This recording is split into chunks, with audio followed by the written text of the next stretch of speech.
Buvo žiema, tikrai buvo žiema. Ir man buvo gal 5-4 metai, kai močiutė pasakė, kad važiuosime į muzikinį teatrą. Dar tada net nežinojau, kas tai yra. Maniau, kad tenais kaip lėlių teatras, kad lėlės ten šoks aplinkui ir gros muziką. Ir kaip suprasti tas muzikinis teatras. Ir, aš mažytė, smalsi buvau, tikrai močiutė mane lepino būtent tuo metu, iki sesės. Ir tiesiog jinai sako, važiuojam, pamatysi, tau patiks. Nuvažiavom, ten kalėdinis koncertas buvo, jinai gavo bilietus su neįgaliųjų sąjunga, kai jinai dirbo.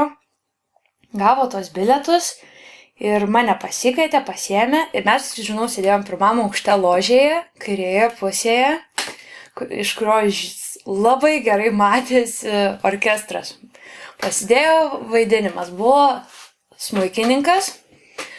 Šiaip muzika buvo nuostabi. Man 5-metį tenais iš viso, tenais euforijai buvau, tenais žiūrėjau.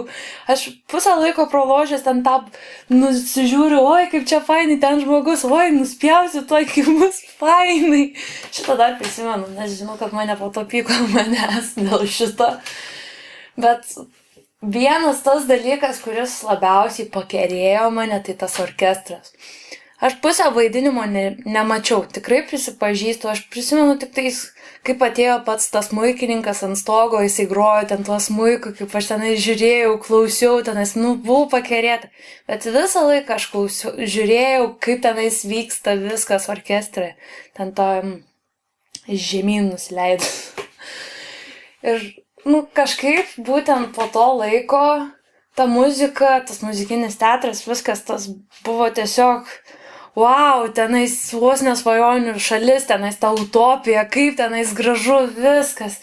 Man tenais iš tiesų net jokia ta architektūra, ten tas įėjimas, aš jo nemačiau. Aš visą laiką laukiu, kada tą sceną pamatysiu, kada tas orkestras ateis, kada pakels dirigentas tą batutą, kada pamatysiu veiksmą. Ir, kažkaip tas pirmas įspūdis man, dabar prisimenu iš iki šiol.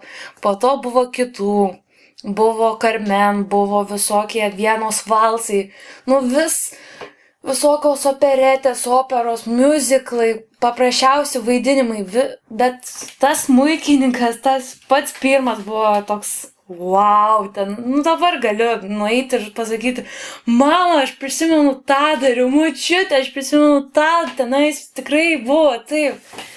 Kažkaip niekada nemaniau, kad toks paprastas dalykas gali taip nudžiuginti vaiką, o pati tas vaikas buvau. Šiaip dabar pagalvojus, taip visai norėčiau grįžti aš į tą smuikininką, pažiūrėti, kas iš tiesų vyksta jau virš to orkestro, kas tenais per vaidinimas, kaip tenais viskas vyksta, gal ta istorija visai faina yra, nežinau.